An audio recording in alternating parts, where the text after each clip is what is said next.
काही लोक एवढे कृतज्ञ कसं होऊ शकतात.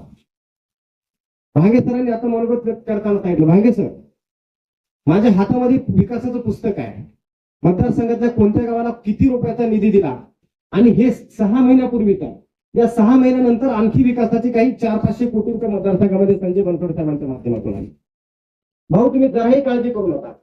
मराठा समाजाचा कार्यकर्ता म्हणून जर मी या ठिकाणी बोलायचा प्रयत्न केला तर तिकडे जळकोटमध्ये त्या केकत सिंधीच्या गजानन पाटलापासून तर इकडे रावणगावच्या ज्ञानेश्वर पाटलापर्यंत मराठा समाजाची निर्व्यसनी पोरांची एक प्रचंड मोठी फौज आपल्या सपाटीवर उभी आहे. मी या ठिकाणी सगळ्या समाज बांधवांच्या समोर आपल्याला माहिती देतो. हे मराठा सेवा संघाचे कार्यकर्ते, इथं माझे माने सर असतील, विवेक शुक्ले सर असतील, इकडे आमचे भाग इथं आमच्या मानव वर्गाचे इथं भास्कर मोरे सर बसले असतील, आमचे राजूभाऊ कानोटे सर असतील, की इकडे आमचे गाडगे सर असतील, जीवाचं रान करणारी ही मंडळी सगळी. त्या पाठीमागे कारण आहे, तुम्ही पक्ष बघितला नाही, तुम्ही जात बघितली नाही, तुम्ही धर्म बघितला नाही, तुम्ही कसला दुजाभाव केला नाही, तुम्ही खोटं आश्वासन कोणाला दिलं नाही, तुम्ही कधी कोणाचा अपमान केला नाही. तुमच्यापेक्षा जर वयानं मोठा माणूस असेल तर त्याच्या समोर आपण झुकला, तुमच्यापेक्षा लहान माणूस असेल तर त्याला मायेनं कुरवाळलं. एखादा लहान बालक तुमच्या समोर आला तर त्याला खिशातले पैसे बिस्किट खाण्यासाठी खिशातले पैसे काढून दिला.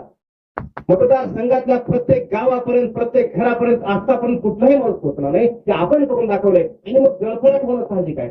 या ठिकाणी काही गोष्टीची यादी मी आपल्याला वाचून दाखवणार. छत्रपती शिवाजी महाराजांच्या पुतळ्याला कधीच कोणी पैसे मागितले नव्हते.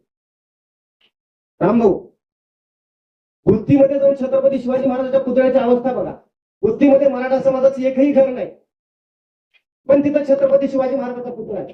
गुत्तीचा सरपंच येतो, त्या ठिकाणी 10 लाख रुपये छत्रपती शिवाजी महाराजांच्या पुतळ्याला मान्य नामदार संजय बनसोडे साहेबांनी दिले. वाळूला खुर्द मध्ये 15 लाख रुपये, गुडसूरला पैसे दिले. इथं यादीच आहे, ते 23 गावांची यादी आहे. 23 गावामध्ये मी वाचून दाखवतो. भाकसखेडा, दावणगाव, कोथळी, एकूर करोड, उमरगा मन्ना, हळी, हंडरपुळी, वाडुणा खुर्द, वाडुणा बुद्रुक, डाऊर, हिप्परगा, केरडा, गुडसूर, गोमती, गुत्ती, डोमगाव, दुगळपूर, चेरा, केकतसिंगी, चोंडी, सुकणी, मांजरी, 40-45 गावामध्ये छत्रपती शिवाजी महाराजांच्या पुतळ्याला चौक सुशोभीकरणाला पुतळा बसवण्यासाठी पैसे संजय बनसोडे साहेबांनी उपलब्ध करून दिले. अरे रायगडावर नाही, अशी कमान तिकडे नळेगावला उभी केली. कोणीही जर माणूस गावामध्ये प्रवेश करेल तर त्याची छाती अभिमानाने भरून येईल. मराठा समाज एवढा कृतज्ञ नव्हता, एवढा कृतज्ञ नाही. समोर विरोधक असेल तर आम्ही अजून पेटून उठू. समोर जर विरोधकच नसेल तर मग लढण्यामध्ये तर काय मजा आहे. त्यांना करू द्या, मामा काय विरोध करायचा आहे त्यांना बोलू द्या, आम्ही अजून पेटून उठू. भाऊ 53 माणसं घेऊन पन्हाळागड सर केलेला, पन्हाळागड काबीज केलेला कोरोजी फौजांचं रक्त आमच्या जमल्यामध्ये वाच.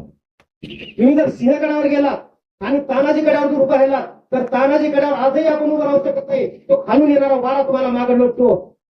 पण ज्या तानाजी माणूसरेने मुठभर मावळे हातामध्ये घेऊन तो तानाजी कडा चाललाय, त्या तानाजी माणूसरेचं रक्त तुमच्या आणि माझ्या रक्तामध्ये आहे आणि हे रक्त कधीच बेईमानी करणार नाही. तुम्ही एवढं मोठं कर्तृत्व उभं केलं, तुम्ही एवढं मोठं काम मतदारसंघामध्ये उभं केलं. मराठा समाज सगळ्याला घेऊन चालणारा समाज आहे. राष्ट्रगीतामध्ये माझ्या समाजाचा उल्लेख आहे. मला अभिमान वाटतो मराठा असल्याचा. मराठा म्हणजे एक जात नाही, 18 पगड जातीला सोबत घेऊन चालणारा समाज म्हणजे मराठा आहे. मराठ्याच्या खेळातून आणि मराठ्याच्या खेळावरून आतापर्यंत कोणीच वापस गेला नाही, आता वापस गेलो नाही. हा माझ्या समाजाचा इतिहास आहे आणि हा माझा समाज आपल्या मताची झोळी भरभरून तुम्हाला टाकेल. एक म्हातारी होती, म्हातारीकडे एक कोंबडा होता.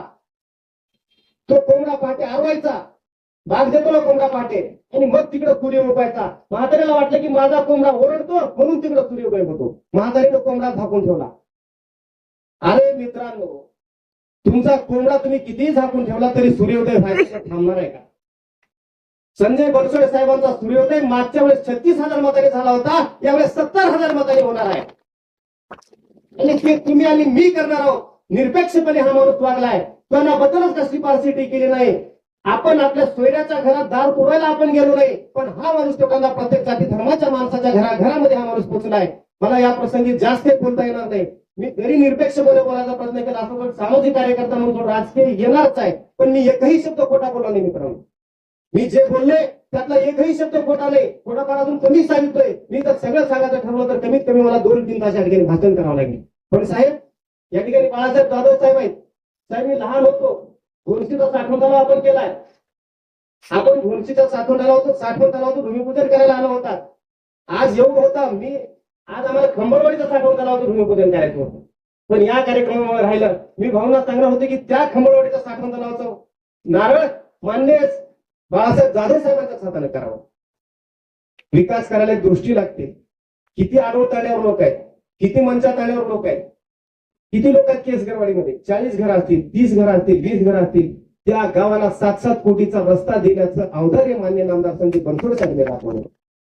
आणि म्हणून मी आपल्या सगळ्यांना विनंती करतो, हे भवन उभं राहील. 10 कोटीचे 15 कोटी होतील, 15 कोटीचे 20 कोटी रुपये होतील. एक सुसज्ज अशी इमारत गावच्या बाहेर आहे, उभी राहील. आणि या इमारतीकडे बघून सगळा मराठा समाज आपल्याबद्दल कृतज्ञ राहील. एवढीच भावना मी या ठिकाणी व्यक्त करतो. संयोजकांनी मला 2 शब्द बोलण्याची संधी दिली. संयोजकाचे आभार मानतो आणि माझे 2 शब्द संपवतो. जय हिंद, जय महाराष्ट्र.